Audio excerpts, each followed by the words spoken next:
Oh, how the tables turn. Suddenly the interviewers become the interviewees. So hopefully you find some humor in this situation. And thanks for that introduction. It's a pleasure to meet you all. For the science students who are in the room, you might have heard in some of your courses and throughout your tenure here at McMaster that science is not science until it's communicated. So if our lives are one grand experiment, then the interview is certainly one scenario where communicating what you're about, the skills, the competencies that you have, are more important than ever. So welcome, everyone. Thank you so much to our employers and industry partners and campus partners for being here. Hopefully you find this roundtable discussion productive and interesting. I've been introduced. My name is Jacob, and you can just call me Jacob. Hopefully this conversation, we could riff off of each other. I'm going to have some pointed questions for you. Our time limits are fairly tight, so in some circumstances where you have several representatives from your organization, you may want to have one person speak briefly. Something you can do in this format that you might not want to do in an interview is say pass. You might not want to answer a question, but we'll let that slide in this scenario. So without further ado, I think before we begin, we'll have some introductions. Perhaps, John, do you want to introduce yourself, and then we can come around the table this way? Thank you. My name is John Morgan. I'm the owner and operator of Morgan & Partners. We are an insolvency, fraud and forensic firm. We do a lot of restructuring of any type of company that comes our way. Good afternoon, I'm Jeff Ollinger. I'm the Director of Talent Acquisition at Sun Life. And so most people would know us as an insurance provider, but in reality we're a far more comprehensive financial services company.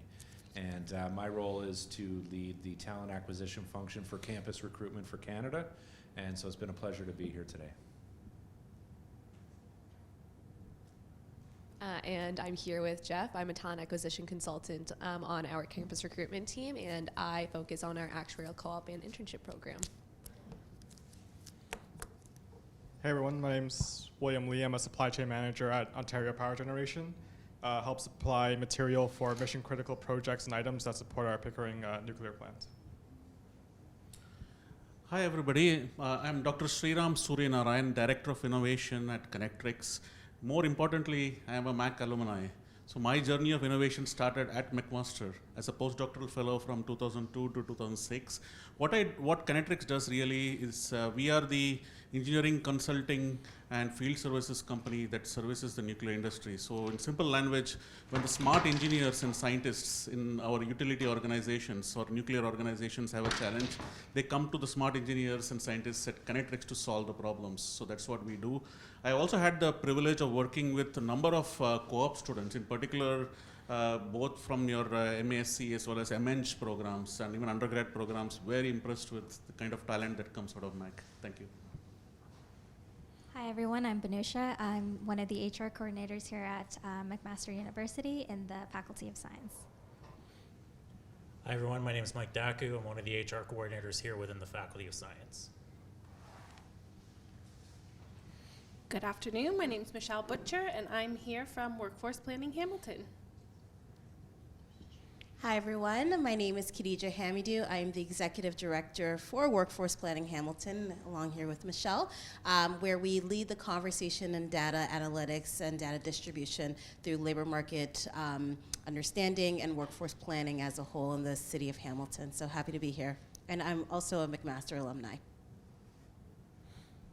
My name is Joseph Vu. I work for CNL as a health physicist. I am also a McMaster alumni of 2015. And I'll hand it over to Aditeo to kind of talk a little more about CNL. Hi everyone, my name is Aditeo Nikasi. I am the Radiation Protection Manager for Canadian Nuclear Labs. I kind of work with the Historic Waste Management Office in Port Hope. What we do is we're conducting an environmental remediation management for Port Hope. This is a cleanup program for an historic low-level radioactive waste deposition that is currently ongoing in Port Hope. However, CNL as a company has quite a large variation of other activities. We are one of the foremost Canadian research facilities for nuclear. So, nice to be here. Thank you. Hi everyone, my name is Ariel Mills and I work for the Cooperators, and we are a large financial company, and I work mainly on the pricing side, actuarial, and thanks for being here. Hey, I'm Tori Hisco. I work for Kinetrics, same as Sriram. I work in the Radioactive Materials and Chemistry Services Department, and I'm currently a lab manager. Excellent. We've made the rounds. Well, welcome again, everybody. So like I mentioned briefly, we're going to have an opportunity to go through a series of questions, which I'll prompt. I'm going to attempt to do it in a roundtable type fashion where you're welcome to pass the microphone along for the sake of our recording and so others can hear afterwards or in the moment. You're welcome to pass, and in the event that you don't have anything to say, feel free to just pass or signal to me, and we'll make sure that another colleague at the table has a chance to answer. But for the first part of this, and in the spirit of advancing tomorrow's careers, our first question for you as panelists relates to the future of job skills and competencies that are required today that might have been different from the past. That's partly due to new technological developments. In particular, we're seeing a lot of conversation around generative AI. So the question for you, as it relates to the 8 competencies that we've been talking about so far today, but perhaps there are others, is are there certain competencies that you think are going to be relevant more so today and in the near future? Or are there others that might become lagging behind, or others that might become less prevalent in the near future as a result of these technological advancements? So I'll open the floor for hands if there are any, for those who might want to kick us off, and just try and keep it succinct, perhaps a competency, and then why or why not it might be more prevalent or less so in the near future.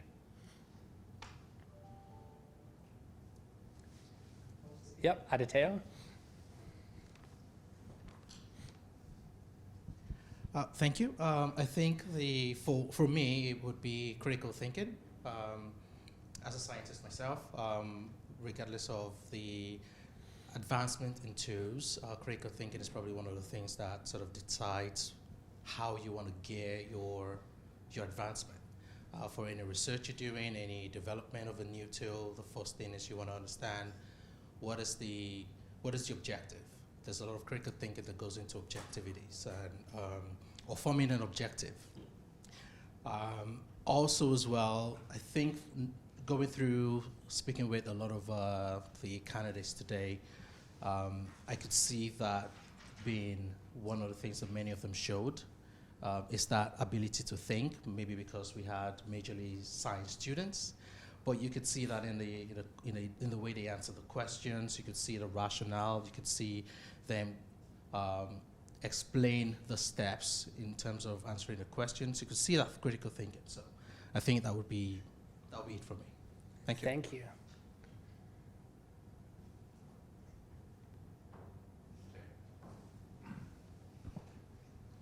Thank you. I think things like communication and teamwork are starting to become, although incredibly important, those are table stakes. So you have to have them. I think the real key ones in the future are adaptability and resiliency. And so you mentioned things like AI and technology. That's allowing companies to change and do things differently very quickly. And so if you're not adaptable, you may struggle with that. And then the resiliency piece. So everybody in the workplace fails or runs into challenges or things that don't go the way you want it to. And you have to be the kind of person that will keep moving forward. So adaptability and resiliency have always had their importance, but I think they take on heightened importance, especially as technology continues to take hold and evolve. Thank you, Jeff. John? Thank you, Jacob. Forgot to mention that I am an alumni grad here many, many years ago, and I'm the prime example of having to re-engineer themselves from the science program.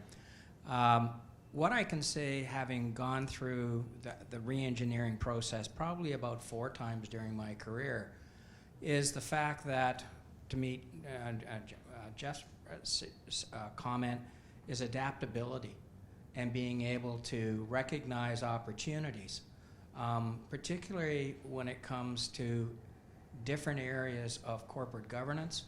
Particularly, you mentioned AI, but my comment on that side is you have to communicate what you're doing with AI and what the shortcomings are and what the positives are forthcoming in order to get buy-in on any organization. And that is absolutely critical to any survival of any organization, big or small. Thanks, Sean. We'll circulate the mic down to Saram. Thank you. I find that it is one key message I would pass along is one needs to build at least 2 other skills that are in addition to what I call the prerequisite skills. So what I mean by that is I'm a chemist by background, but that's not enough to succeed in the workplace. You need 2 other prerequisite skills at least. And if it can be built early on, that can be a game changer is what I have seen. I mean, going into the workplace now, I'm in the nuclear area. I started there and I'm now working in the nuclear world. But I have had to develop other skills like project management is a big skill that is really required. Not normally taught in school, maybe it is at a very elementary level, but you know, the essence of workplace project management, what does that really mean? The other thing I've found is communication and networking. I mean, one of the things as consulting engineering company I have to do is I wear a business development hat. I'm a technical guy at heart with a PhD and a postdoc in the subject. But having said that, I met my peers in the industry here, some of whom I have not met, and just networking, asking good questions. I did indicate to some of the one student that we interviewed here, that there is a very classic old book called How to Win Friends and Influence People by Dale Carnegie. Please read that. That helps you network. They're very, very important life skills, networking. The other thing is what I found is very important, and I don't see as much in the Generation Z that is coming out is of the university system, is what I call having that founder's mindset. What would you do if this was your company? That is very key to success and growing up the hierarchy, the corporate hierarchy. That's what the bosses, CEOs want to see. What is it that you're bringing to the table? What are you going the extra mile? And the other thing from a leadership perspective, I see being a servant leader. When you go into the workforce and you're working with a team, let's go with a mindset of how may I serve. I think that is so different. That brings the team together. And I think consistently doing it is also part of that smart work versus hard work. And in terms of, I think when let's take the game of baseball, it's not enough to whack the bat hard. You have to connect with the ball, and then you whack the ball outside the field and you score, points, etc. And that happens with the correct technique. So what is really needed to succeed is smart work plus hard work. So I guess Thank you, Saram. And our students are in the depths of midterms, but he just prescribed extra books for your reading list. A book for the reading list. Thank you, Saram. Does anyone else have comments on skills that they see as more prevalent, less prevalent? Perfect. And something that might have shone through in this interview process this morning is sometimes you have these skills and competencies, but you might not know it. When we talk about transferable skills and things that you might be putting in practice, but not necessarily knowing how to communicate as a skill or attribute that you might have. So that's where it's great to have opportunities like this to reflect on what's in your toolbox. Our next question is really a question about the university learning environment and an environment that some of you have found yourselves in the past, and certainly the environment that our students are in right now. Recently, there's been a call for universities to focus on the development of professional skills in addition to discipline-specific teaching and learning. What are some of the professional skills and competencies that you would like to see students more prepared for following university? And what role can the university play in helping students to develop those skills? So really a commentary on the learning experience and what you would hope that we can focus on in an environment like this. Yeah, so I think for me, I think it's less about how the professional skills are taught. I think we all know what professional skills are needed, but I think it's about demonstrating those professional skills and giving students the opportunity to have something to write down on the resume, to have something to answer the interview questions about those professional skills specifically. Absolutely.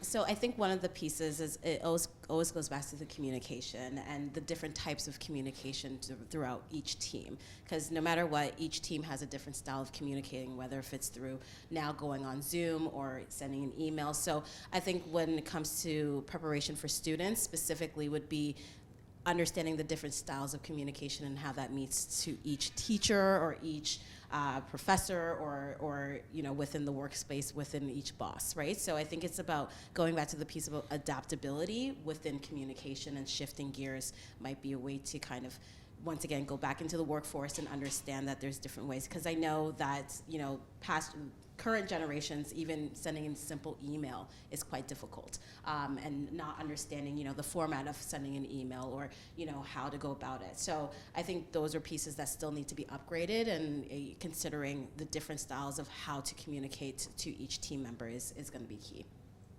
Thank you.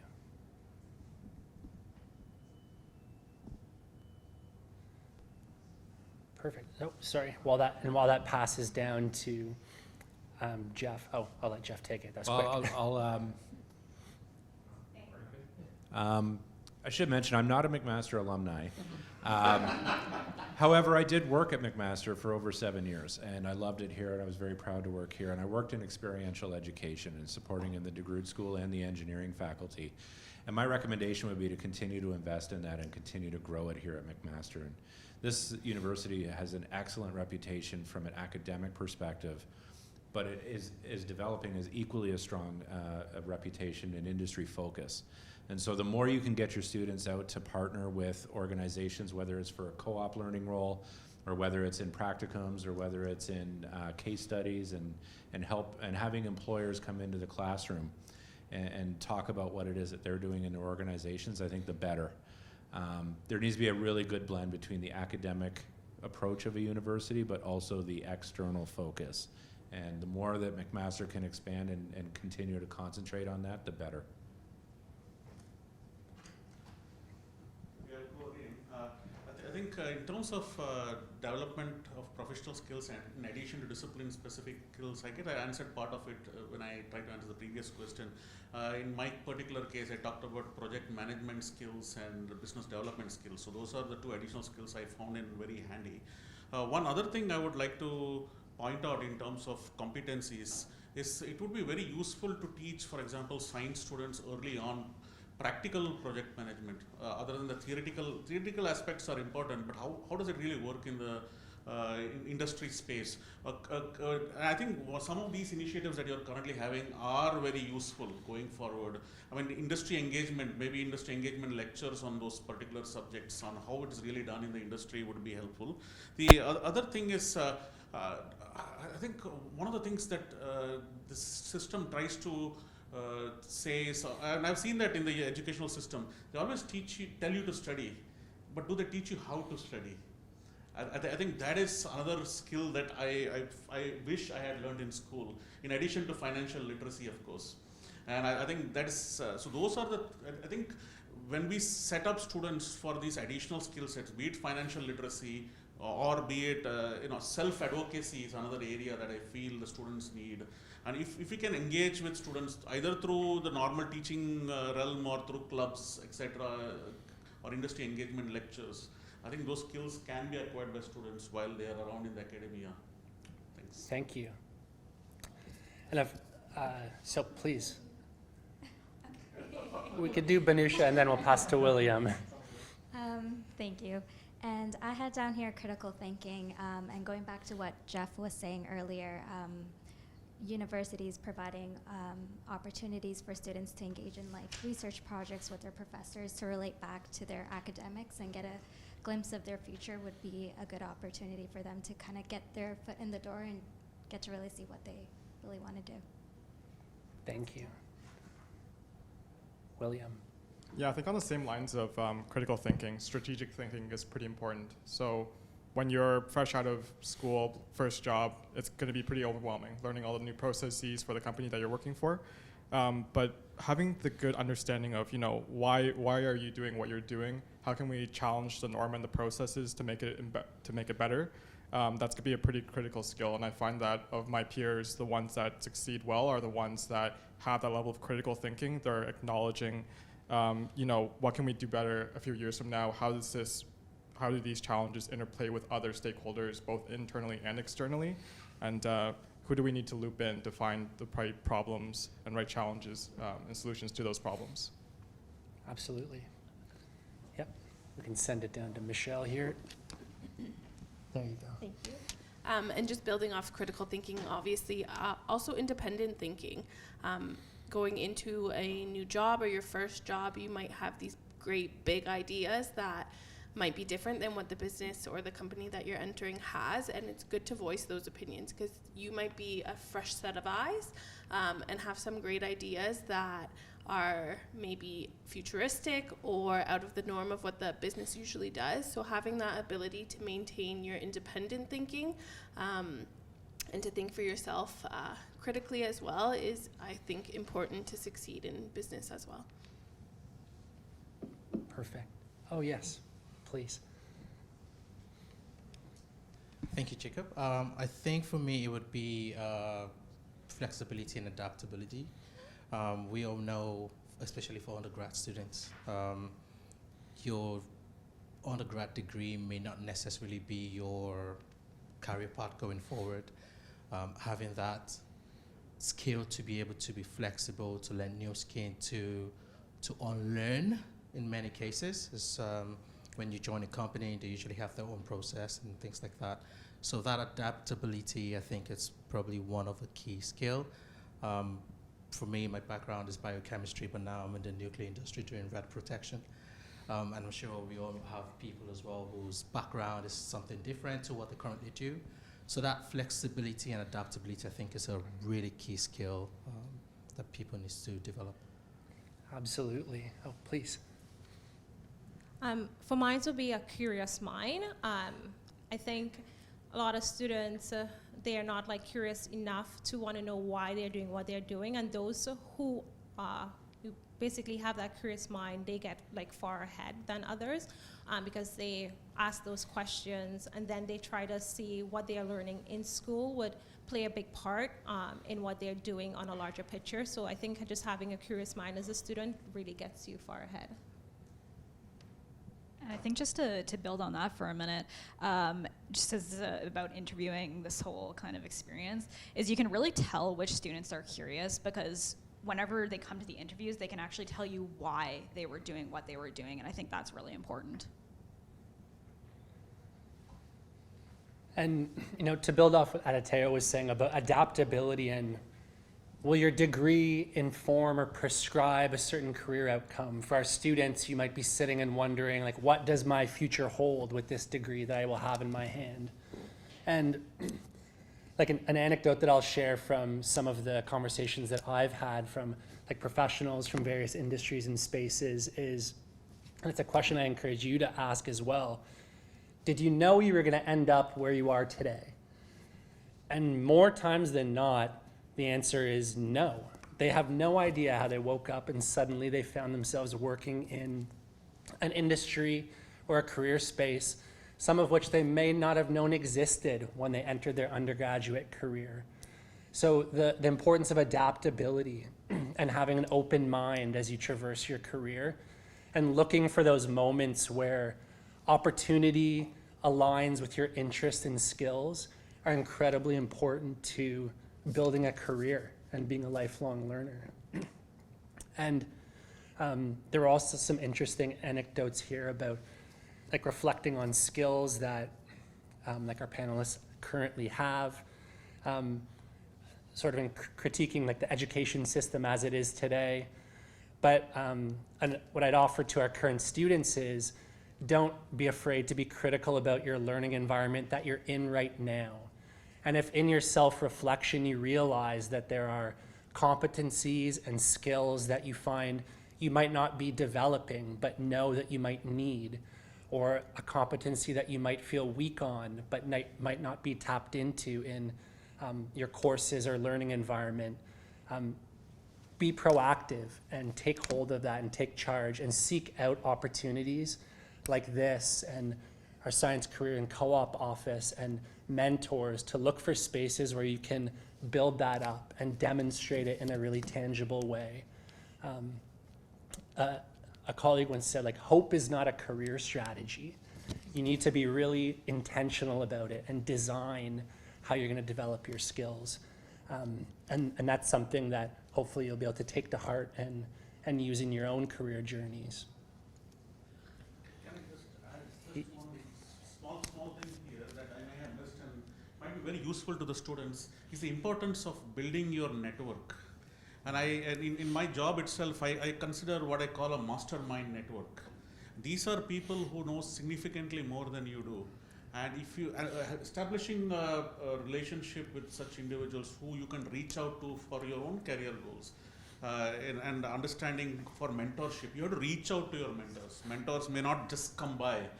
So the networking element is super important. And I in fact learned that very important aspect very early on. I mean, sending a resume and hoping and praying that the employer will get back to you doesn't work. I've seen it umpteen number of times. What really works is networking. And also even reaching out to potential employers and asking for a job in the first few minutes also doesn't work. Reach out to employers out of curiosity. I want to understand what you do, why you do it, what kind of impact are you making, what keeps you awake at night, what are the challenges you're dealing with. That interest, genuine interest in the employer, in the work that the company does, will eventually lead to a job. Ask for career advice, don't ask for a job, and that will lead to a job. It's a really good point, and I think 3 of the students that we met with today have exams tonight.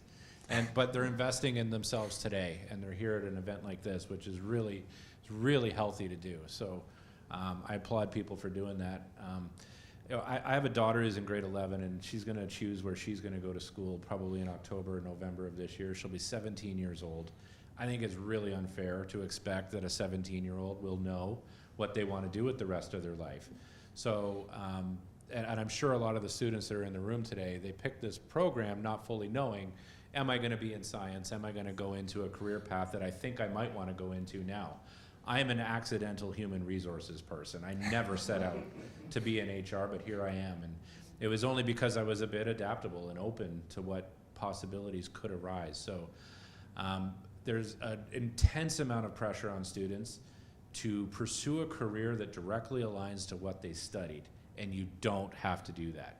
So really just take the skills that you're learning in your education and through the experiential learning that you've done and explore where you're going to go. There's no right or wrong on this.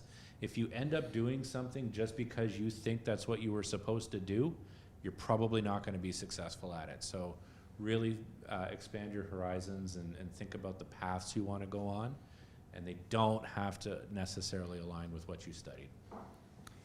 It's true. The beauty of life is we can change our mind. Imagine that. So definitely don't feel stuck in your decision making. John?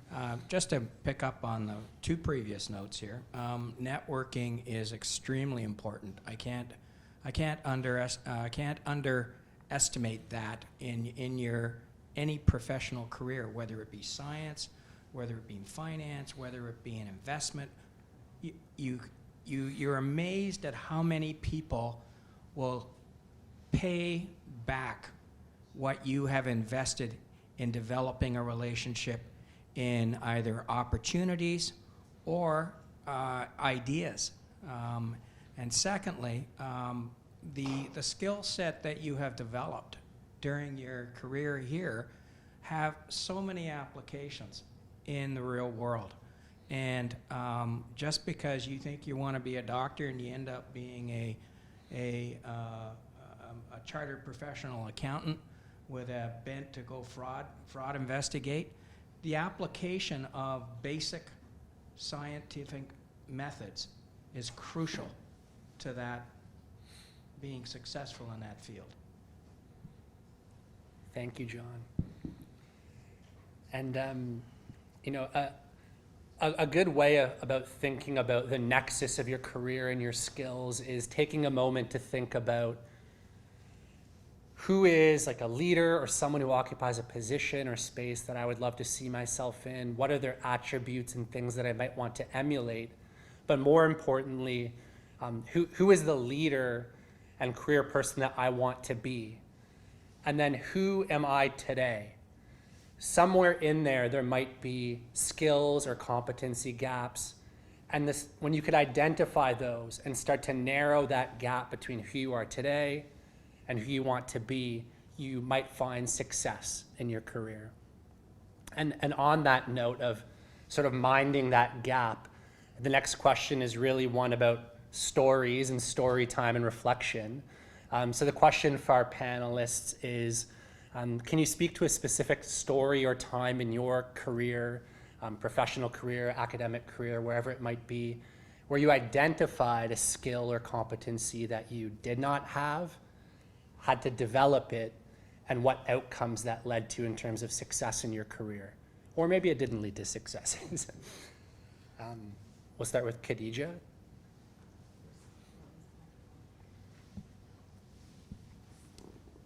So one of the stories that I thoroughly enjoy sharing as a McMaster alumni is being in sociology and having the data analytics course that we were all mandatory to take, which is, it was a skill that I just did not have. It was something that I absolutely hated. I hated going to the classes, going always to the TAs and being like, please, like just pass me at this point.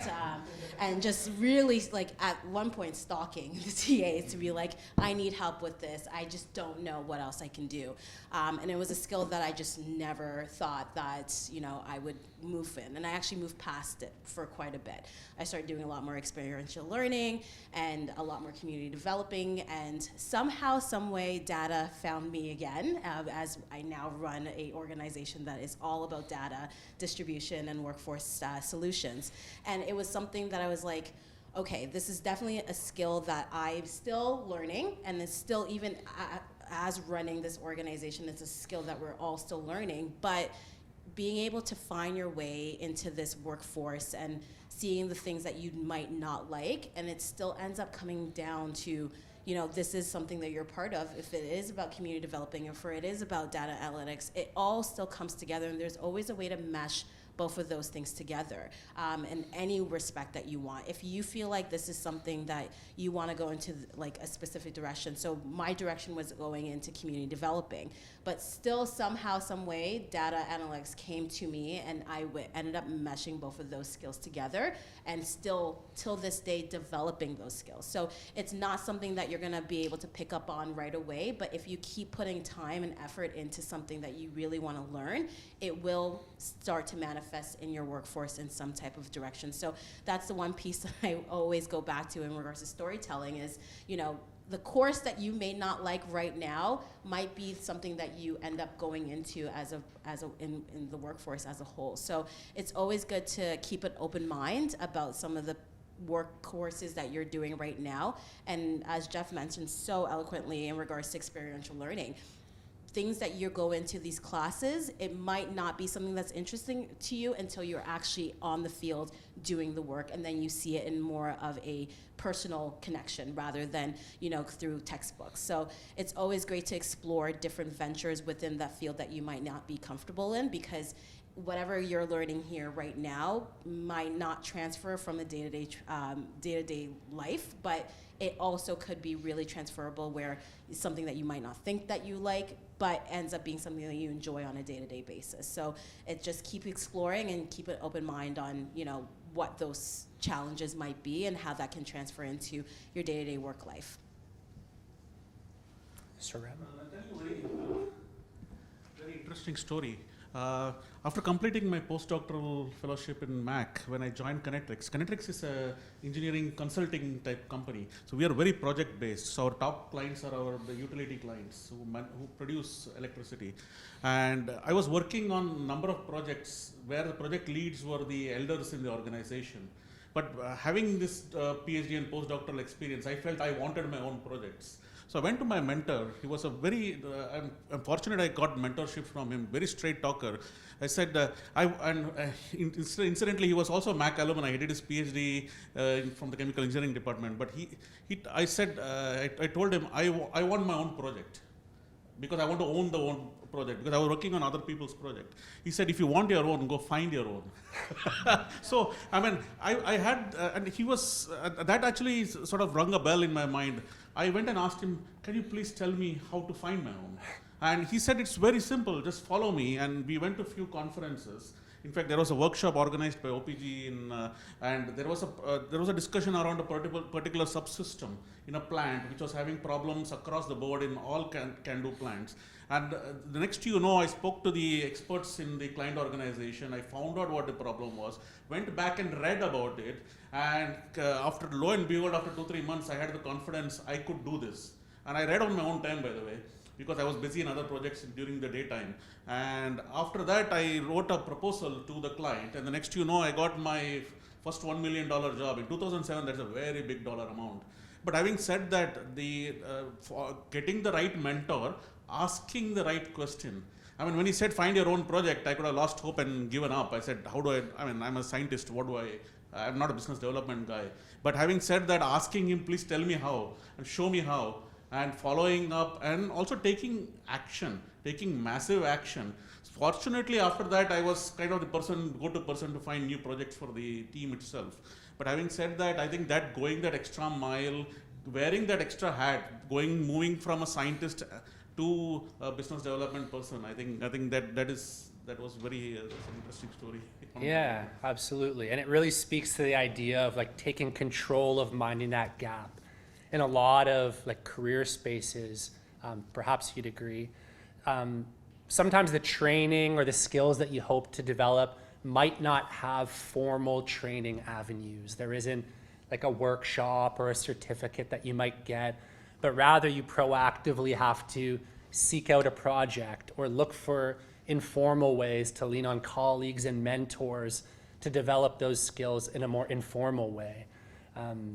But so very just important. one very quick point, the importance of continuous learning throughout your career. One of the things I have to do as a PMP, a project management professional, is to get about 60 PDUs in every 3-year cycle. So I go the extra mile to take those courses.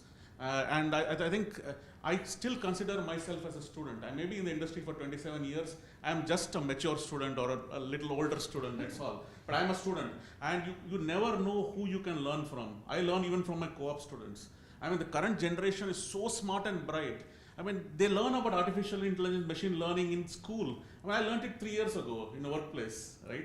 I mean, so you can learn from anybody. And I think keeping that open mind, the continuous learning mindset. I listen to a lot of I learn from a lot of podcasts. I also spend every day half an hour just reading. And in a week, if I read one book, in 52 weeks, I can read how many books, right? And that is what I call the atomic habits approach to personal growth. I mean, every 15 minutes, 20 minutes, half an hour you spend doing something for your own personal growth on a daily basis will help improve in your career. Thank you. Thank you. Yes, John and then Aditeo.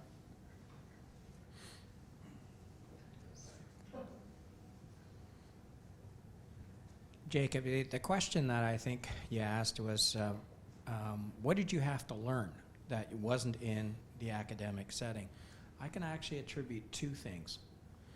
Be a good listener and know your audience. And be able to pick up, using those 2 techniques, both the verbal and the nonverbal cues that audience may give you will set the tone for how you approach something or how you're communicating or interacting with somebody, and therefore you can become much more efficient.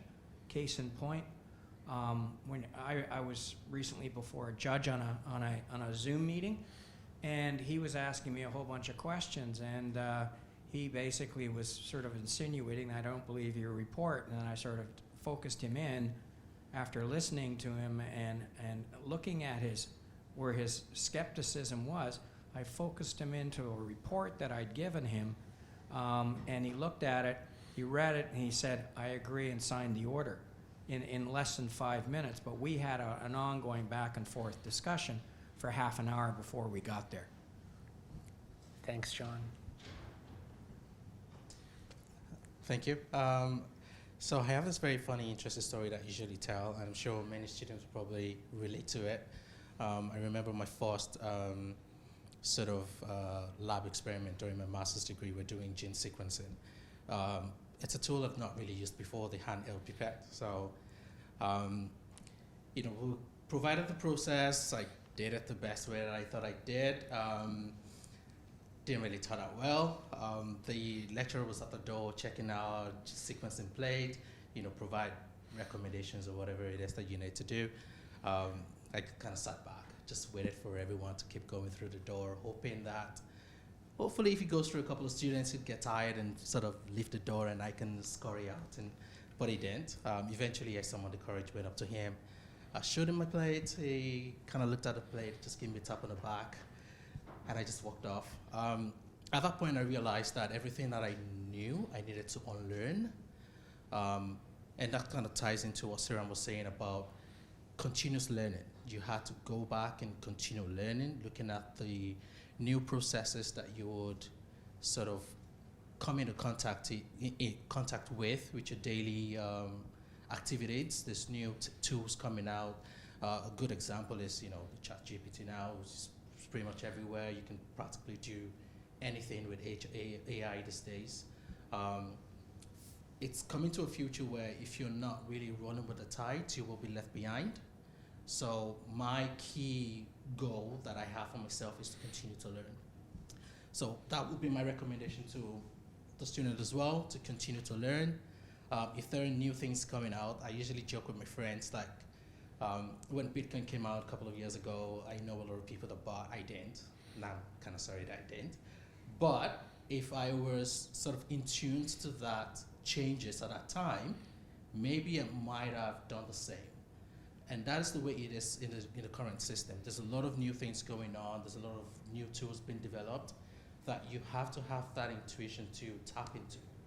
And hopefully learning to learn would be some model that everyone can sort of benefit from as well. Mm-hmm. Thank you. And I mean, to build off feel free to pass it down. Yeah, just to build off of what John and Editeo were saying, certainly when it comes to listening, a challenge for our students is to, in the coming week, try and intentionally practice active listening. And part of what we mean by that is listening with the intent to learn, not to react or dismiss. Listen very carefully to what a colleague is telling you, what a professor, what a group member on a project is telling you, and listen with the intent to learn their position, and allow yourself to be swayed. Oftentimes when we're in communications, we dig in or divert rather than allowing ourselves to be truly open when we're listening. And certainly with respect to continuous learning and skills gaps, perhaps everyone has seen the jokes on LinkedIn, Instagram, TikTok about when you're in the interview and you're embellishing all the skills that you have on Excel and whatnot, and suddenly, you find yourself in the job. And those skills might not be in line with some of what you were embellishing. I think it's really important to be honest with yourself about the skills that you need to actively develop, and be confident about those and own those, because there will be times later in your career where you're managers and in positions where you're building teams around yourselves. And in those circumstances, knowing your weaknesses can help you do things like build a more effective team around you. Michelle? I was just going to say that every job you ever have is important. So although it may not be, you leave university and you may not be in your dream career goal, the jobs and the life experiences you have are important, and one day those experiences will lead you to your career.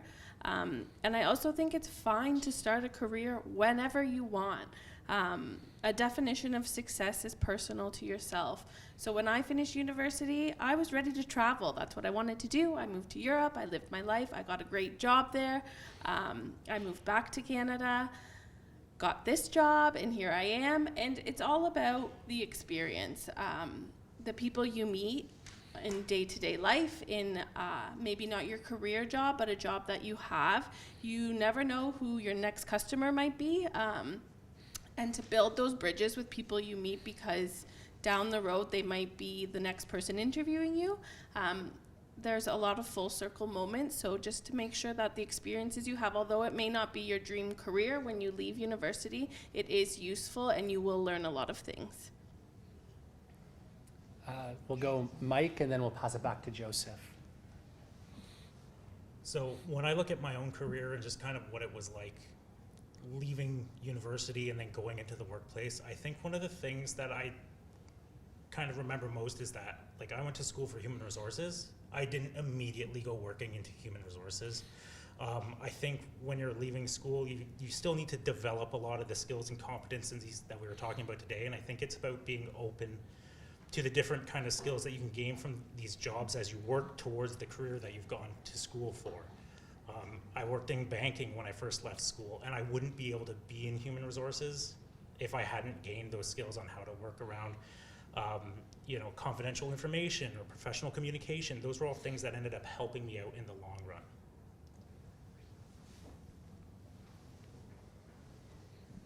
Yeah, so back to your question on the story on how you develop the competencies, and I'll try to make it as inspirational as possible.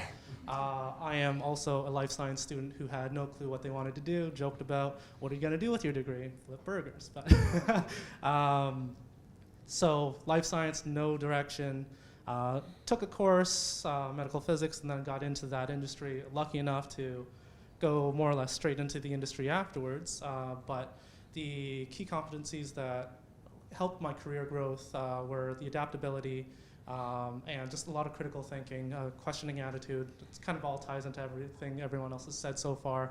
That if you have that questioning attitude, you're always trying to improve processes. Your manager and everyone else will notice this.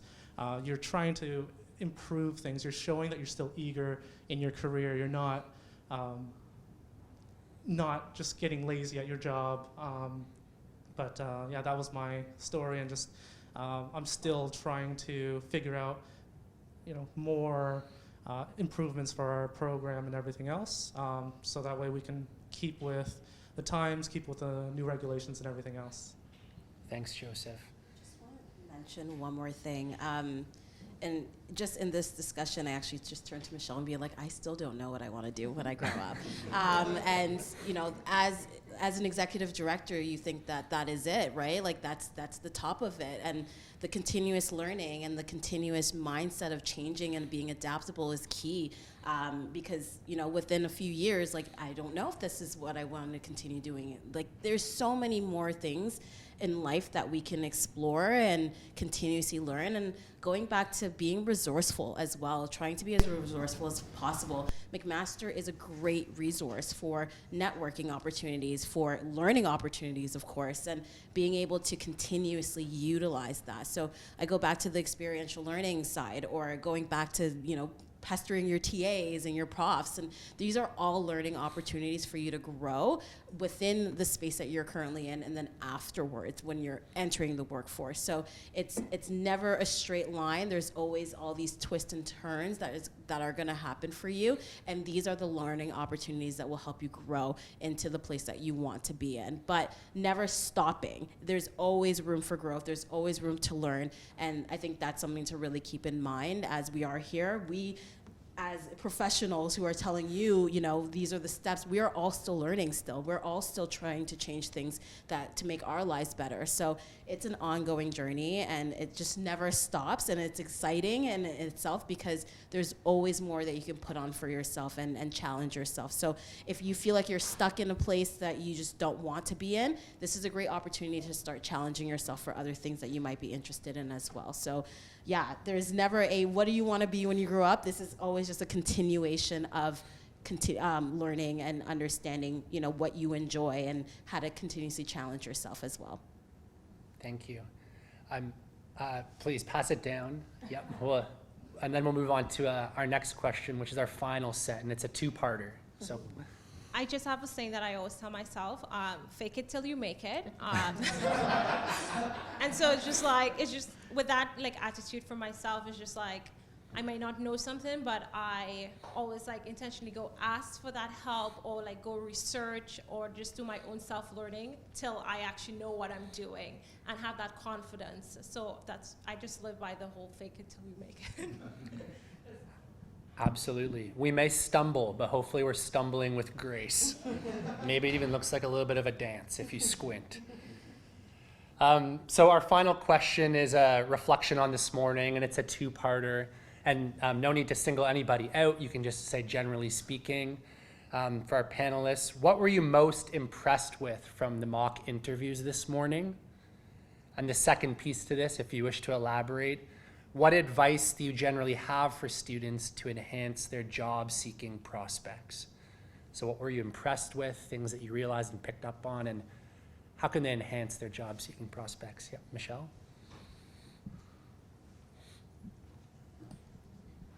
So like Jeff said earlier, we had students in our room who have midterms tonight, tomorrow. I know it's not easy having to split your focus into multiple different avenues, which was, I believe, one of the competencies that we were assessing you on. So that in and of itself is a huge accomplishment.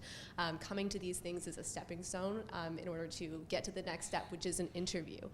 Something that you shouldn't be afraid to do is taking a video of yourself answering these questions, seeing what you look like, what you sound like on the other side. I know that's what I did when I first started interviewing for my first job, and I was appalled at what I sounded like versus what I thought I sounded like. So having that experience. So while you might not always have someone on the other side like we did today to do that mock interview for you, you can also be your best resource.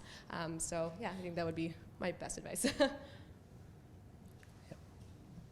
Yeah, I think for me, the most impressive thing was the level of initiative everyone had. I think in so many different examples I heard, there was lots of mentions of extracurriculars, extra projects, and volunteering jobs. So give yourselves a round of applause. Like, that was fantastic. And in terms of how to improve your job-seeking prospects, I think it goes back to being prepared. And that's not just like a one-liner, it's a multifaceted approach. So like for the companies that you want to join, when are they sending out their postings? Do you know that? When's the ideal time to be looking for those postings? And when you're going to the interview, don't leave it to luck to think of the question or the answer on the spot. Be prepared with a set of examples in mind of what traits you think they might be looking for, and also doing the research on the company.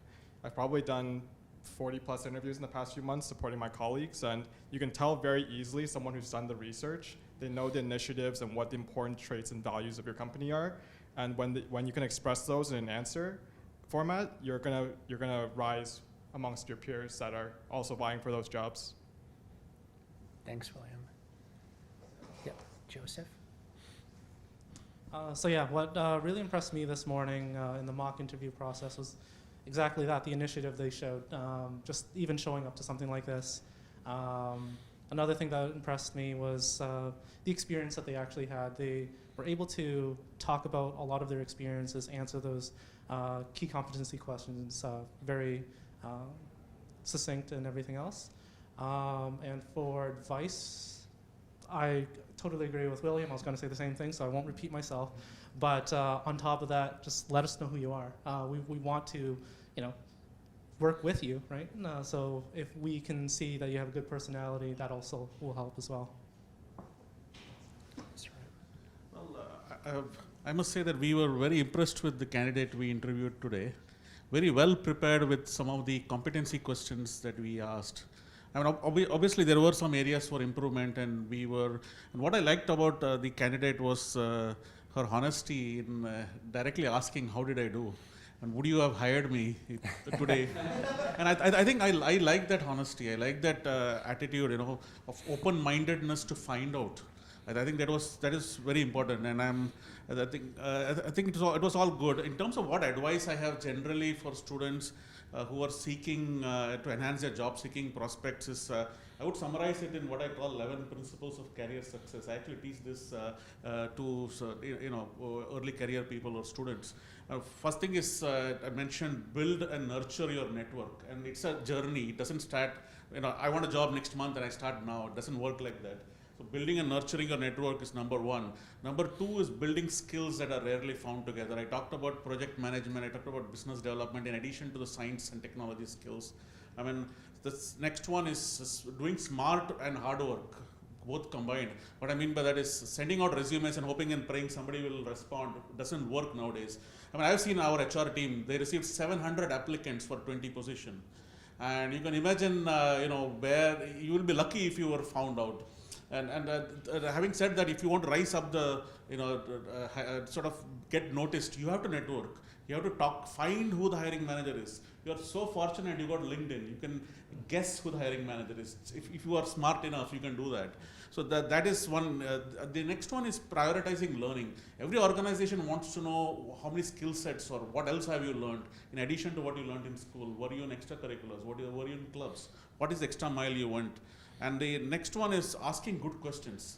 I mean, my former supervisor once told me, if you attended a seminar of any kind, whether it's a lecture or any other industry seminar as well, you had no question, there are only three possibilities.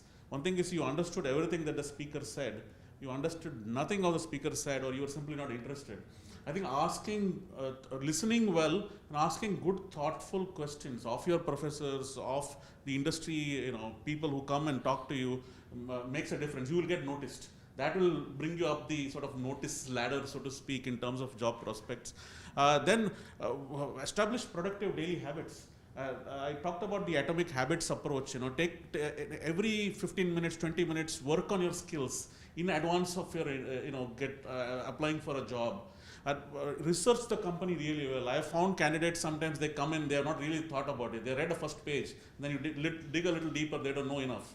So I think researching, establishing productive daily habits and prepare well. I think that is the key thing. Work on your sales skills. When you go for an interview, you're selling yourself. You may be a scientist or an engineer, but having said that, if you don't sell yourself well, you won't get hired. And highlighting your skills becomes important. Practicing self-advocacy, very, very important. The last one, I will keep it, is be nice and be happy. Express gratitude. When you meet somebody, for example, you met a few employers here, please connect with them after. Don't just drop it. I mean, what I do, when I was looking for a job and I was networking, I actually, even jobs I didn't get, I connected with the employer. Can you please give me feedback why I didn't get the job? I mean, I would really appreciate it. And people love to give advice, I can tell you that. So, but having said that, some of those candidates who didn't get a job in an initial interview, I kept them in mind. There was some other position came up in the company and we forwarded that resumes. So keeping, that is what I call being nice and be happy. Don't get disappointed and frustrated. Have that positive mindset going forward. Absolutely. Aditeo, and, sorry. We can go Jeff and then Aditeo. And certainly with respect to network and going back to what Michelle said, it's almost comical how small the world is and how you bump into people down the road that you thought became a distant memory. So definitely hold that close to heart. I appreciated that students shared vulnerabilities today and reflected on things that didn't go how they wanted it to go. And I think a lot of students have pressures on them to feel like I have to get all A's and I have to be perfect at everything I do or I won't stand out. When really it's a strength to acknowledge things that don't go how you want them to, and then you adapt to it and you understand how to fix it going forward. I promise you, everybody that's sitting at this table that I'm at right now, we've all had things in the last week that we wish went better than they did. That doesn't mean you're a failure. That doesn't mean you do things wrong. It's healthy to reflect on that. So don't be afraid of that when you go into interviews or when you're talking to employers. Recognize when something hasn't gone how you wanted it to and what you learned from that, because it will happen to you in the workplace. And then, a good point was made too about being likable. There's an old saying, like, you don't have to like everybody you work with, you just have to work with them. It sure helps if you like them. So, be a likable person. Be the kind of person other people enjoy being around. Put your hand up to volunteer for things, and be the team player that other people can lean on. Thanks, Jeff. Thank you. I think for the group of students that we had, I've got to be honest, I was intimidated because I thought to myself and looked at my experience, the way they answered the question we asked, the experiences they shared. I didn't have that. The experience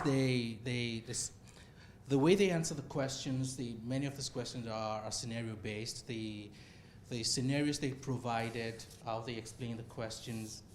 If I was doing this, well, many years ago, I honestly don't think I could have answered the questions the way they did. So I'll really like to commend that set of group. My advice to students is take your co-op serious. Many people don't know. Joseph and I, we do a lot of hiring. McMaster's happen to be one of the universities that we get co-ops from, just between us, our group, and even CNL as a company. There are students who come in and do what co-op does. You know, they come in, they show up, they do the very basics. They sit at the desk. If you tell them to do stuff, they will do it. And there are some that we've had that, you know, they are taking the initiative, they're driving things. You can count on them to go above and beyond. Many times they finish, and we employ some of them. Some of them come back and ask for references. I mean, we would provide those references, but we would provide honest reference, right? So you honestly don't know where your next opportunity is. So what you want to do is, even if it's the smallest things, do in co-op. Do take it serious, give it your best shot. Take initiative, like Jeff said, volunteer for things. It's all part of the learning process. It helps you to develop skills that you normally would not develop in uni. And also, you never can tell. That could be your stepping board to growing up. There are several CEOs right now that they started from being co-op in a company, they've gone through the ranks. You would have to start from somewhere. Co-op gives you that opportunity to do so. So, yeah, thank you. Thank you. And with that, I'm going to wrap it up, Mike. I hope that's okay. With that wasn't so bad, right? You survived the grilling or the flipping of the tables. So thank you to our partners at the table for your reflections and anecdotes and stories. To our students, hopefully there were bits of gold in there that at very minimum have you thinking about your career and skills in a different way, and you could take something from what was discussed to develop your skills for the future. So thank you, and I'll turn it over to Michael Adibo, who I think will walk us through next steps. Thanks to McMaster and all the staff for having us. I think it's a privilege, it's an honor to be here, to meet some of the best and brightest minds of tomorrow who will work hopefully in some of our companies. Yeah. Final message to the students, guys, consider nuclear. There you go, the final pitch. The final pitch. Yeah. Networking all the way I just want to say on behalf of the team, thank you to all of our panelists. This was a very thoughtful, insightful conversation. I definitely learned a lot as well, and I hope that our students pulled a little something from this conversation too. I also want to thank Jacob for being a wonderful moderator. In full transparency, Jacob was not originally signed up for this role. It was about this time yesterday that our original moderator came down with a cold and was no longer able to participate. So thank you so much to Jacob. Yeah, it was a pleasure. filling in. It was nice to meet you all.